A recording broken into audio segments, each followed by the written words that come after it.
The David Pakman Show at davidpakman.com.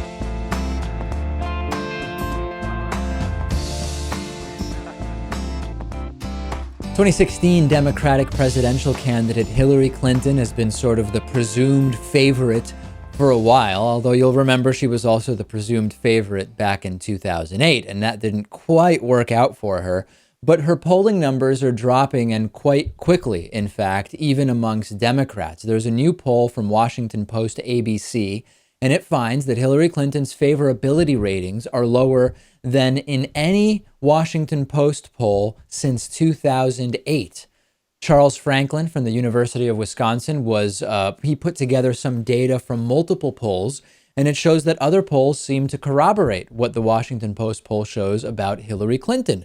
So what could be causing this? Of course, we could say, well, if it's just Republicans whose favorability rating of Hillary Clinton is dropping now that she's more in the public, given her official campaign status, those people aren't going to vote for her anyway, so that doesn't really matter. If she's losing support amongst independents or Democrats, that would be a very different story, though. And we actually have more numbers which look at the specifics of that. Clinton's standing among Republicans actually has not changed over recent months. She has, however, lost support among independents.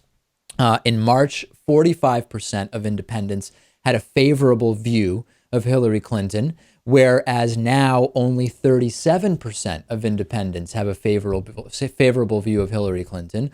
But most interestingly, amongst Democrats, Hillary Clinton has dropped in favorability from 59% to 50%. Not huge, Lewis, but certainly outside of the margin of error. Yeah, it's, a noticeable drop, to say the least. Could this be because Bernie Sanders' campaign is showing that Hillary Clinton's political positions are not really that progressive? She is not really the populist here. Do you think that could be a factor? That could have something to do with it. Also, she really doesn't seem to be, in the media much. She's not talking much.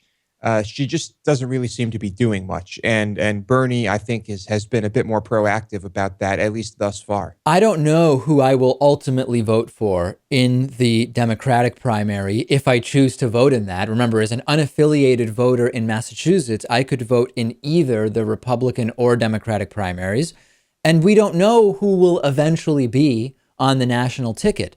What I do know for sure is that if I were to say, hey, we've got 330 million people in this country, are the best people to be president more people from either the Bush family or the Clinton family? A broad strokes analysis would say, no, that's probably not the best thing. So despite her qualifications and incredible experience, just because she is a Clinton, you would rather have someone else in office. I know you'd rather have Bernie Sanders there anyway, but let's say another Democrat, any other Democrat. No, I'm not saying I would rather have any other Democrat rather than Hillary Clinton. And of course, I would have to analyze ultimately who are the candidates and what are their positions. But the idea that when we have a so-called democracy, even though we know that the candidate with more money tends to win and that the legislative priorities of the very rich are much more likely to be made into policy than those of the very poor, we know we don't really have a democracy, and Princeton studies have told us that. I still think that when we have so many people, what are really the odds that the best people to be president happen to be from the same two families? Statistically speaking, the best person to be president will never even enter politics in the first place, right? Of course, absolutely. Yeah. So, we just got to, like that South Park episode. I guess I can't reference that live on air, but our choices just aren't going to be the best options all the time. Let's talk about Bernie Sanders. Senator Bernie Sanders is characterized, if he is not ignored by corporate media, which is the number one priority of corporate media, is just ignore Bernie Sanders. If we absolutely have to talk about him, corporate media usually decides to brand him as the communist guy who's on the extreme far left, whose views don't reflect the views of the average American. And we increasingly see that that's not true. We've talked about that on issues of abortion and gay marriage and inequality and so many other areas where actually Bernie Sanders does have what is increasingly the predominant view among Americans. Interestingly, we have a new poll from CBS and the New York Times, which finds that 80% of Republicans generally agree with Bernie Sanders about Citizens United and about campaign finance. 80% of Republicans believe that money has too much influence in our politics. Bernie Sanders has been the primary national politician campaigning and talking about that issue for years. 81% of Republicans feel that the campaign finance system needs fundamental changes or a complete rebuild.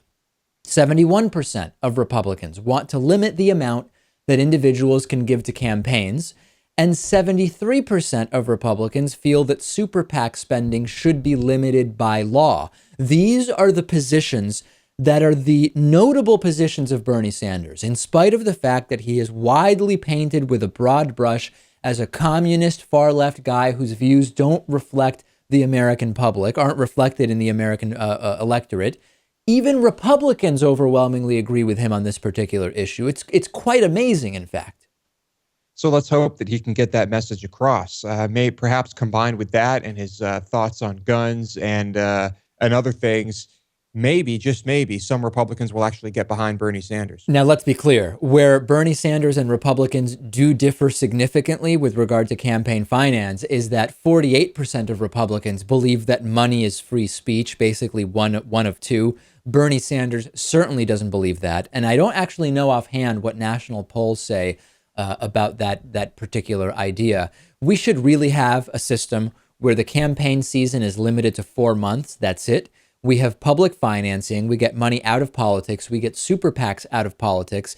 And that is absolutely it. We're so far from that we need to start looking at the incremental approach popularized by late Senator Ted Kennedy, for example. The reality on many issues, to sort of finish out this conversation, is that Bernie Sanders may be the most mainstream candidate currently running if you ask people fairly without push polls. Yes, and I suppose if you don't bring up healthcare, you'd probably have to leave that one out of the question. What do you mean? Well, Bernie Sanders is for a healthcare system that I would say the vast majority of Republicans are against. Oh, yes. Republicans, no question. But 2/3 of Americans believe that the government should provide a basic level of care. So what I mean is, with regard to the country, Bernie Sanders is right in the mainstream. To the country as a whole, yeah, I guess you're right there. I thought you meant just Republicans. So yesterday I told you that Megyn Kelly from Fox News was going to be interviewing the Duggar parents, Josh Duggar of 19 Kids and Counting, this anti-gay Christian conservative who worked for the Family Research Council and is incredibly anti-gay. Turns out that he molested numerous little girls, including his own sisters. And Megyn Kelly last night interviewed Jim, Bob, and Michelle Duggar, Josh's parents. I'm going to play some clips for you.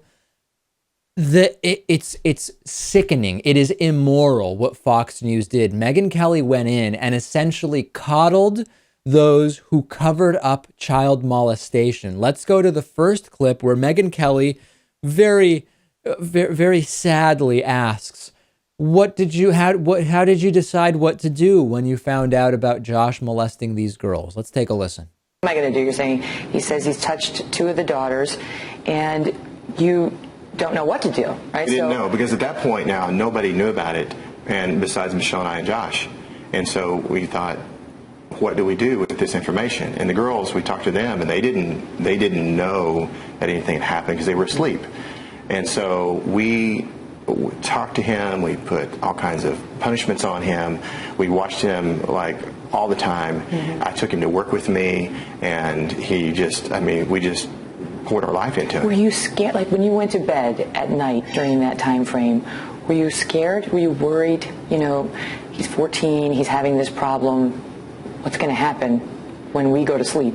Right. Nothing ever happened like that again in the girls' bedrooms after that. Okay. Okay, so we had safeguards that protected them from that. Mm-hmm. But there was another incident where, 2 different incidents where girls were like laying on the couch, and he had touched like over the couch and actually touched the breast while they were asleep, and so over the clothes, and so it was a very difficult situation. Yeah, they put punishments on Josh. We talked a little bit about what those punishments were. We'll talk about that a little bit later as well. Here's the second clip where Megyn Kelly asks the Duggar parents, was it really bad for you when Josh molested your daughters again? And the entire concept here, the entire atmosphere, is that the Duggars are just these completely innocent, nice people who haven't been out there pushing their own views as the sort of moral majority, which they have, while covering up their own kids' systematic child abuse. How bad was it for you guys? Here's clip number 2. And when you heard that the behavior had resumed, describe what that was like for you. We thought, at first that Josh, was on the road to mend, at first, but he was still a kid, and he was still a juvenile. He wasn't an adult. And so there was a couple more times that he came and told us what he had done, and we were just devastated. Now, all these, again, this was not rape or anything like that. This was like touching somebody over their clothes. Mm-hmm. There were a couple incidents where he touched them under their clothes, but it was like a few seconds, and then he came to us and was crying and told us what happened, and it was after that third time he came to us is where we really felt like, you know what, we have done everything we can as parents to handle this in-house. We need to get help. And that's actually when we went to outside folks, and we asked some very close friends if they could come over. Oh, so it was under the clothes too, but that was only for a few seconds, Lewis. And he told us right away.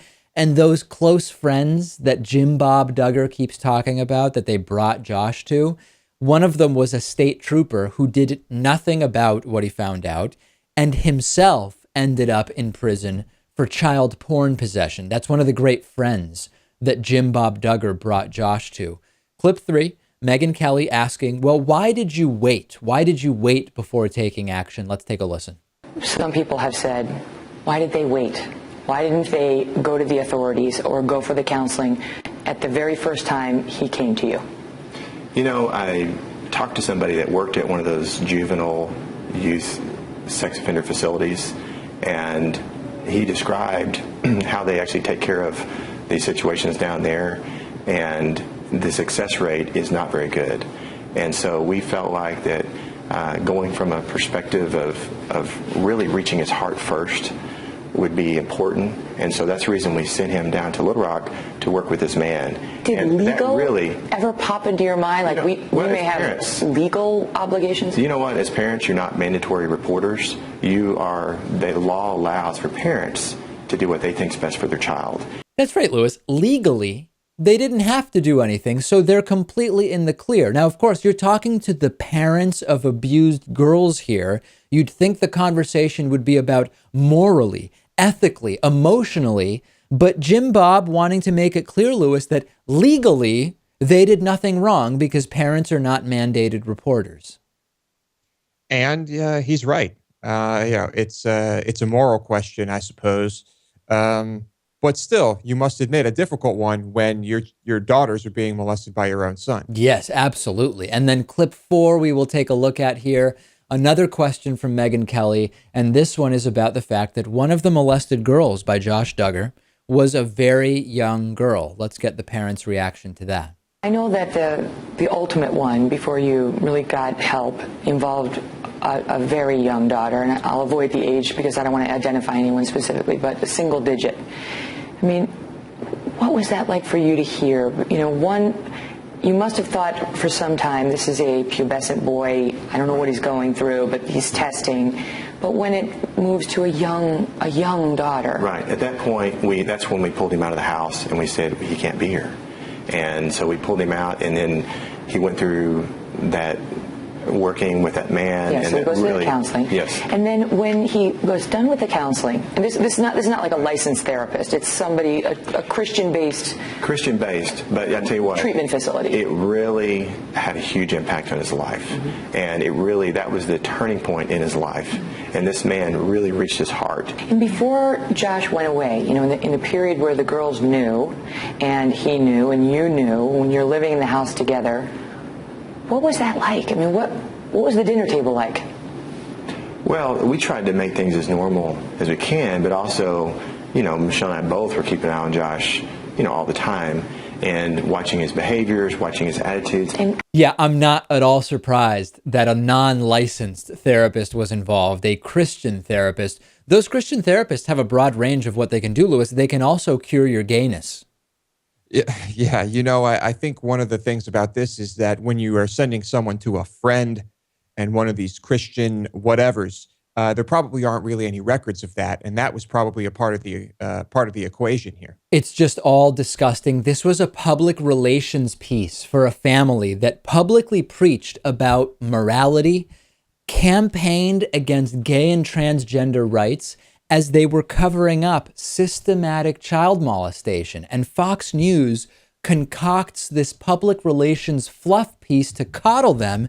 It's disgusting. And then later on in the interview, I don't even want to get into this part because I don't want people throwing up over their iPods and whatever they're listening to the show on, because then Megyn Kelly turns the entire thing around into a sort of inquisition and indictment of media and of the police who released the records and all of this thing. This is one of the most disgusting fluff pieces. Fox News now doing PR fluff to defend those who cover up child molestation.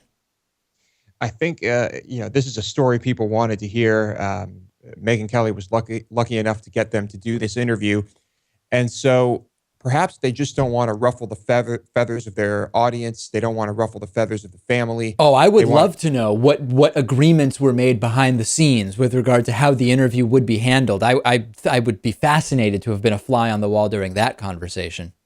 Yeah, well, I think it's no surprise why they decided to do this on Fox as opposed to any other outlet. Yeah, no question about that. Just disgusting. Send me your thoughts on this. I'm on Twitter at twitter.com/dpackman. The David Pakman Show at davidpakman.com.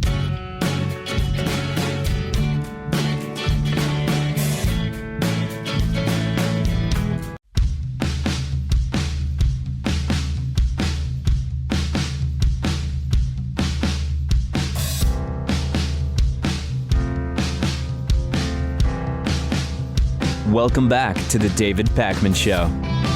As you may know, our program is funded by our audience through the membership program. Go to davidpakman.com/membership to sign up today. Today's new member of the day is Carl Sabo. Carl Sabo from Massachusetts. Great to have Carl on as a member. You can join Carl and get all the great member benefits at davidpakman.com/membership. Today's recommendation is a documentary. It could not be more timely given what has been going on lately with the mocking of transgender people and transgender communities and Caitlyn Jenner. This is a documentary film called Lady Valor, the Kristin Beck story. And it is about former U.S. Navy SEAL Christopher Beck, who transitioned to living as a woman, which is something that Christopher Beck and now Kristin Beck have indicated is something that she her entire life essentially felt, in spite of the fact that Kristin has kids and was at one point married to a woman. It is an incredible documentary, and I don't know if you got a chance to see this one yet, Lewis, but it really just shows you so much of what is going on emotionally. And it's also fascinating because when Kristin goes back to her hometown, you can tell it's a very conservative area, but there are still many people who are probably otherwise very conservative that are very supportive of Kristin because they see Kristin as the person that she always has been and continues to be based on what she has done rather than her gender. Yeah, you recommended this to me last week, and I completely forgot. I was supposed to watch it and I didn't. And I really want to. It's just a fascinating story. It is. I highly recommend it. Of course, this is Lady Valor, the Kristin Beck story. It's on Netflix. It's on Amazon. It's probably lots of other places. And you can, of course, check out all of my recommendations at davidpakman.com/recommendations. I am very excited to give you an update on the Indiegogo campaign that we are doing to expand the show, move it to Boston, hire producer Lewis full-time, get an additional co-host on who can produce additional content and fill in for me if I'm out, and so many other things. The target is $50,000 in 50 days. That's $1,000 per day. Today is day 5. So the target at day's end is $5,000. And I am so thrilled to report to you that we are now at more than 3 times the end of day goal. $15,363 have been pledged, Lewis. We got a very generous contribution overnight of $10,000. I am speechless. It's incredible. When I looked at it this morning, I thought to myself, okay, there's no way it could have jumped up that much without someone contributing a huge amount of money. And we were fortunate enough to have that happen. That's right. We are only 5 days in, and we have raised almost 1/3 of the money. In fact, if we get $1,304 more by midnight tonight, we will have raised exactly 1/3 of the entire 50-day campaign in the first 5 days. I know that there have been people who have been waiting to contribute because they wanted to see, is this thing going to get going? Is this going to be something that has a shot at reaching the 50K? We are now almost 1/3 of the way there after only 5 days, and I do hope people will make their contributions. You can go to davidpakman.com. You will see the Indiegogo banner on the right side of the page. 125 funders so far, and I have something. I mentioned we have these 70s style movie posters related to Hatriot Mail that J. Andrew World designed for us. I have small versions of them that I'm going to show you. These are very cool.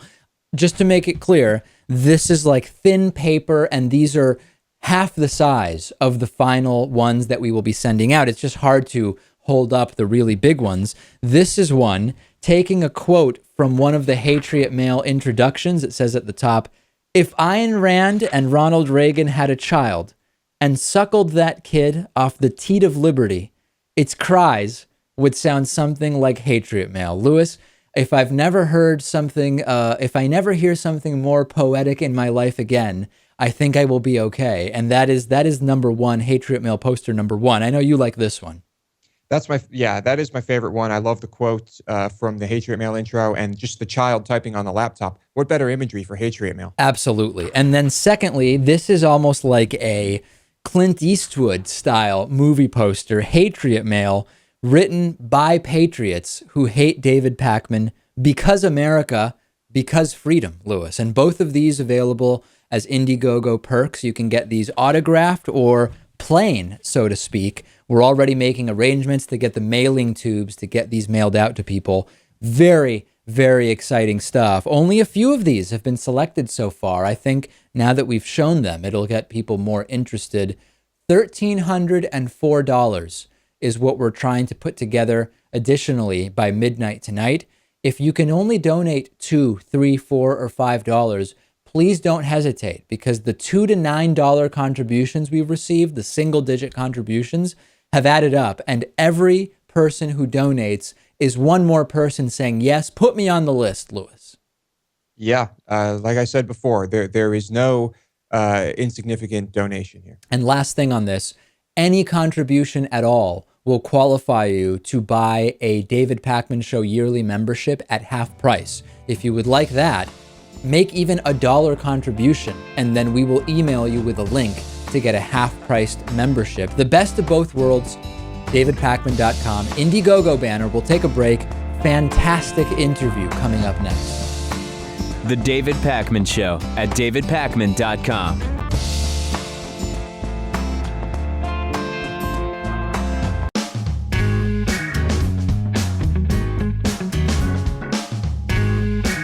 Welcome back to the David Pakman Show.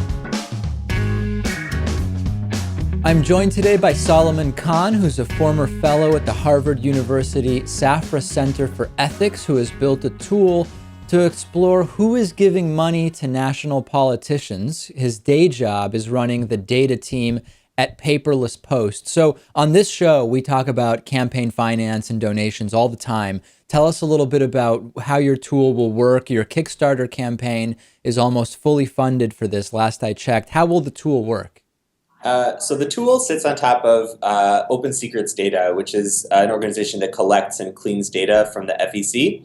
And what will allow anyone to do is both to understand the full context of how a politician raises money, and then also allows them the flexibility to go through the very detailed views of exactly who they're raising it from. So explain the full context. I mean, people may know sort of anecdotally about, oh, sometimes there's super PAC contributions and then individuals can donate. And so talk to us about what that full context is.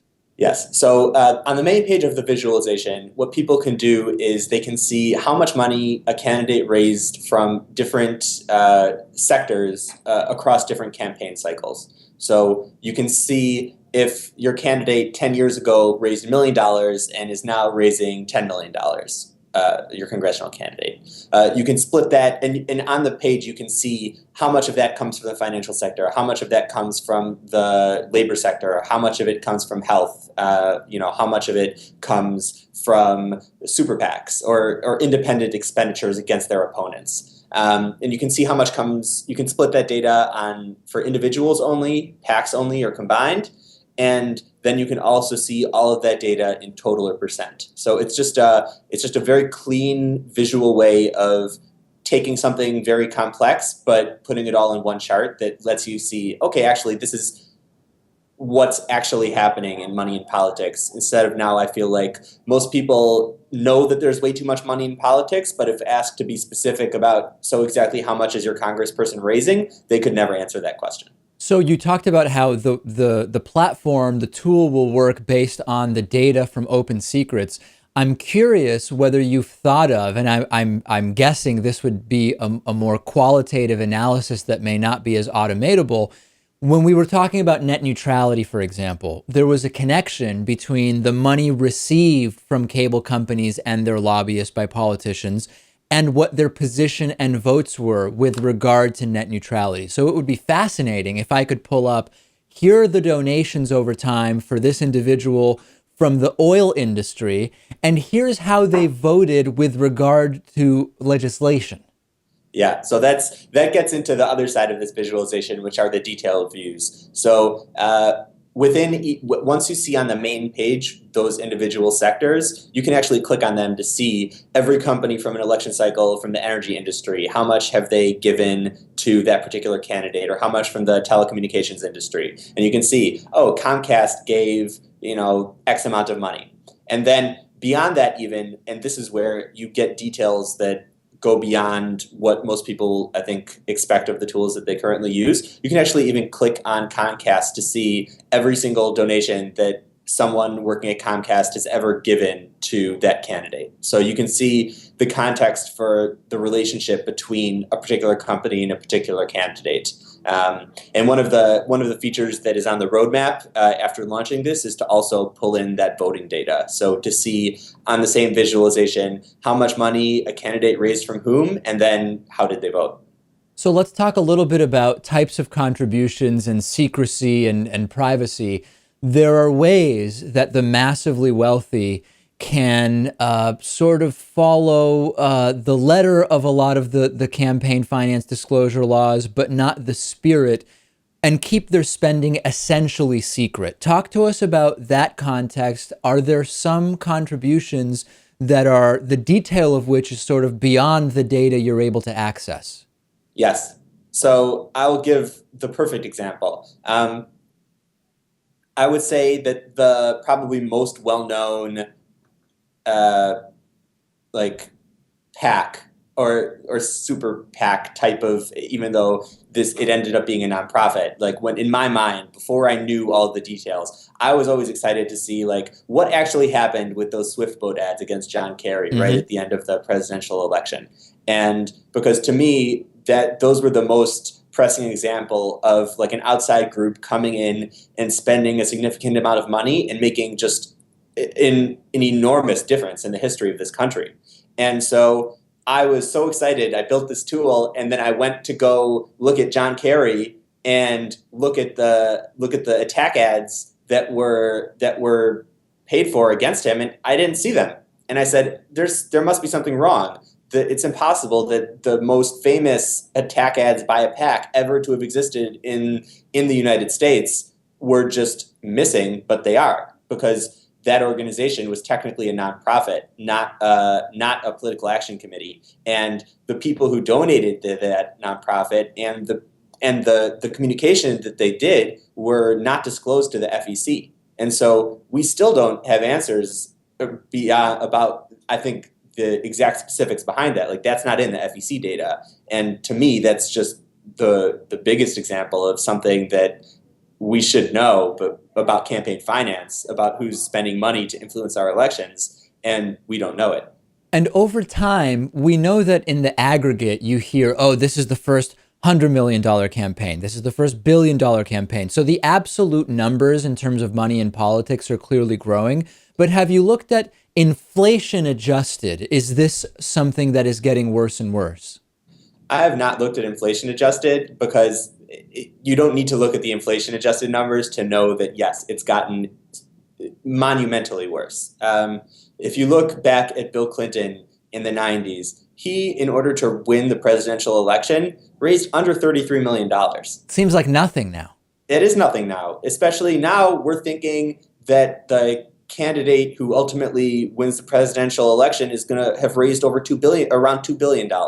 And that's the $2 billion versus $33 million is just such a different order of magnitude that inflation is a joke. You don't need inflation to know that the problem has just morphed to a level that people would be shocked. And this is one of the things that I wrote about in that AMA. I think that people are operating as if money in politics has always been a problem, which I agree that it has. And because people have always complained about money in politics, complaining about money in politics now, you don't get the same sense of the different scope of the problem. I think also people aren't able to as accurately judge the difference between, 33 million is a really big number, 2 billion is a really big number. It just all sounds like a lot of money to me. But when you look at what actually you need to do and who you need to raise money from in order to raise that much more money, it's just shocking. It's just such a huge difference, and it's just gotten so much worse. With regard to 2016 and the limited time we have left, I'd love for you to comment on what we're seeing some candidates do. Hillary Clinton did this for a period. We have Scott Walker and Jeb Bush doing it on the Republican side, which is raising money pretty clearly for the purposes of a campaign that has not yet formally started. How does that impact what data we can get about those contributions? I mean, at the moment, we don't have data about those contributions. If you looked up on the FEC website, if you looked up Jeb Bush on the FEC website, you would get no results. He's not there because he doesn't need to report anything to the FEC, so we have no idea what's going on. And I think that, the reason these candidates are not breaking the law as far as the letter of the law, but as far as the spirit of the law, that the American people should know what its candidates for office are doing while they're doing fundraising. I would say that's super important, and they just don't care. And there's no rule that says that once they declare, they have to sort of retroactively disclose donations or nothing like that. The donations Jeb Bush gets now, we will just not know about. There are people who are more experts on this particular behavior than I am.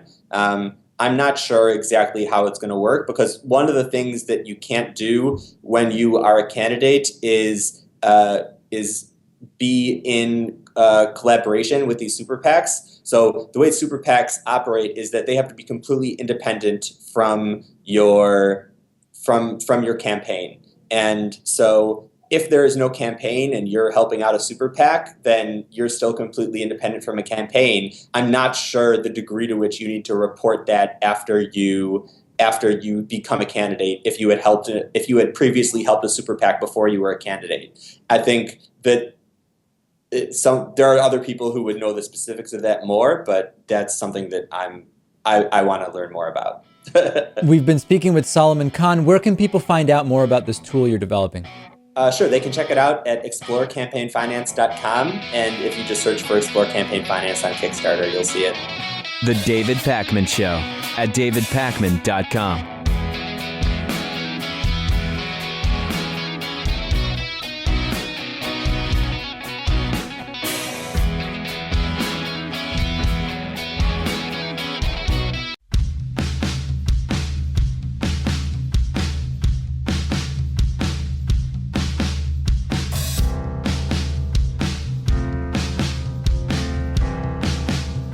Welcome back to the David Pakman Show.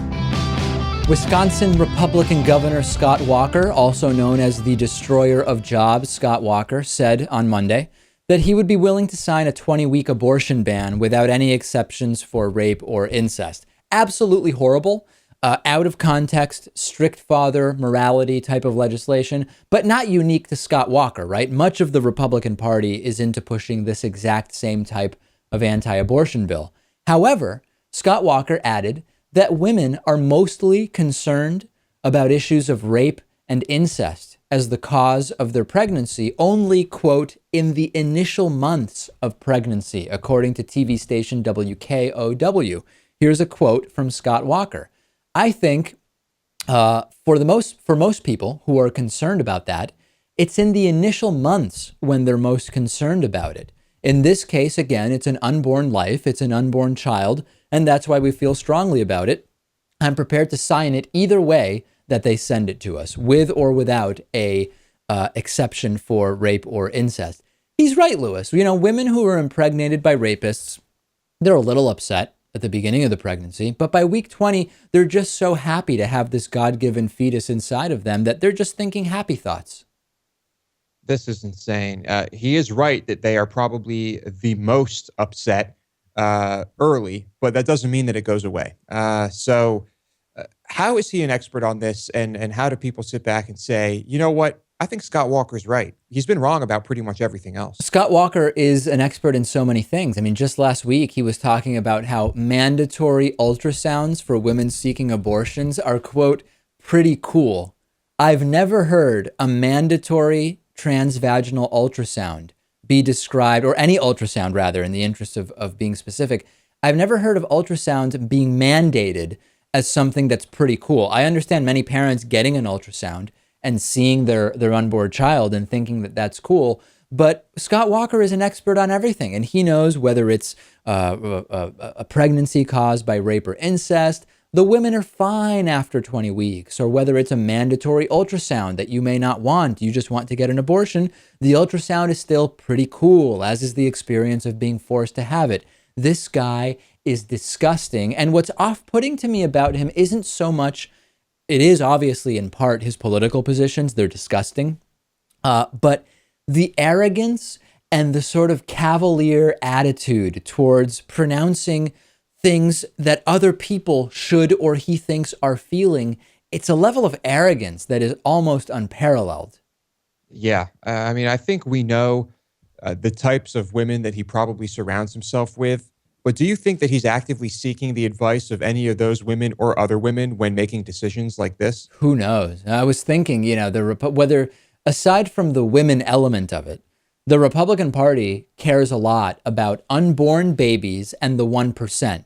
So maybe if we start calling people who are alive and in the 99% post-born babies, we might be able to get people like Scott Walker and Republicans to care about them more. Is that a possibility? I think it's worth a shot because we have nothing to lose, but I think it's going to be futile. I love irony, Lewis, and I have an ironic story about a guy named Edgar Nernberg, who's on the board of directors of Big Valley's Creation Science Museum. As the name suggests, it's a creationist science museum. The museum follows the most extreme form of creationism, where they say there is undeniable proof that the Earth is only about 6,000 years old, and that humans and dinosaurs existed at the same time on Earth. Of course, this is absolutely ludicrous. It's laughable non-science that there is no evidence for. Coincidentally, Edgar Nernberg accidentally dug up a 60 million year old fish fossil. Local media outlets are saying that Nernberg is far from shaken by the bony fish, which he found while excavating a basement in Calgary, Alberta. Because here's the thing, he just doesn't believe that it's 60 million years old, and he loves fossils. He said, quote, after finding this thing, "No, it hasn't changed my mind. We all have the same evidence. It's just a matter of how you interpret it. There's no dates stamped on these things." Guess he's right. We have no dates on the fossils. We only have isotopic dating and basic geology and carbon dating and radioactive decay. That's all we have, Lewis. It might be 6,000 years old. And it might be 60 million years old. We just don't know. Yeah, it could be 5 minutes old, or it could be one of those tricks the devil plays on us just to make us think that that the Earth is more than 6,000 years old. And the anti-science crowd will say, but David, there have been errors in dating really old stuff. That's true. There have been errors. There is a sort of margin for error, but the margin for error is not on the order of tens of millions of years of error. Yeah, and also you can't point to a handful of instances of radiocarbon dating being inaccurate and not point to the thousands, if not hundreds of thousands of times it has been used accurately and worked correctly. This is a really illuminating story, though, because it really is an example of why it's impossible to convince someone who's, quote, opposed to evolution that it's a basic fact. If you think that the very tenets of science are wrong, like basic fossil dating, there's no evidence that exists that would convince you that your view is wrong.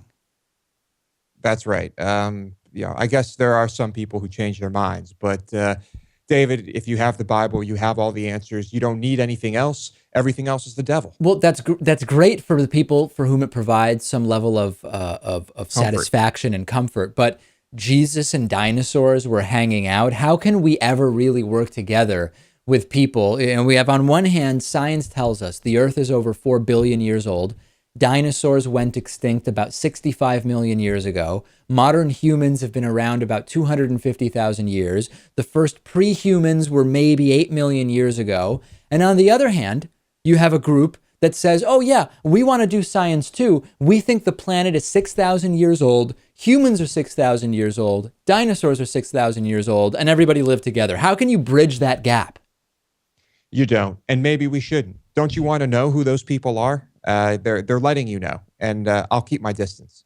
We have a voicemail number. It is 219-2-DAVID-P. If you have any questions, comments, complaints, or criticisms, call that number any time of day, 219-2-DAVID-P. Here's a voicemail. Let's take a listen. Hey, David, it's Andrew.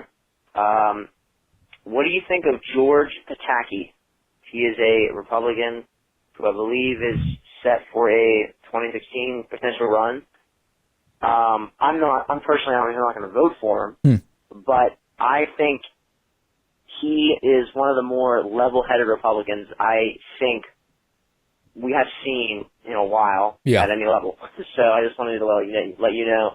Take a look at him, let me know what you think, and then maybe talk about it on the show. I was wondering what your opinion is on him. Listen, my initial opinion is that yes, George Pataki is one of the more reasonable, moderate Republicans in the sort of context of who's running on the Republican side, thinking of Pataki as a possible candidate.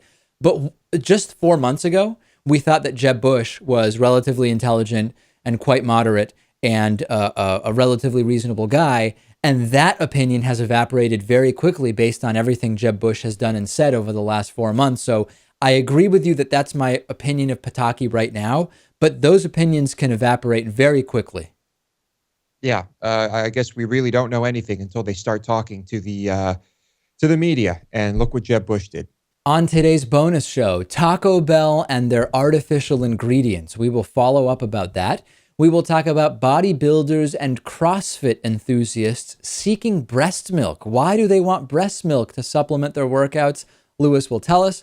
And we will also talk about a disturbing new reality show that is sort of poverty porn. That's the best way I can describe it. How do you get access to the bonus show? It is very easy. You go to davidpakman.com/membership and you sign up, and you will be instantly notified of how to access the bonus show in both audio and video form. If you would like a half-price membership, make a contribution of any amount to our Indiegogo crowdfunding campaign. Go to davidpakman.com, click on the Indiegogo banner on the right side of the page. Any contribution will qualify you for a half-price membership. You will get an email after making your donation with instructions for securing your half-price membership. Don't miss the bonus show. It's going to be a good one today.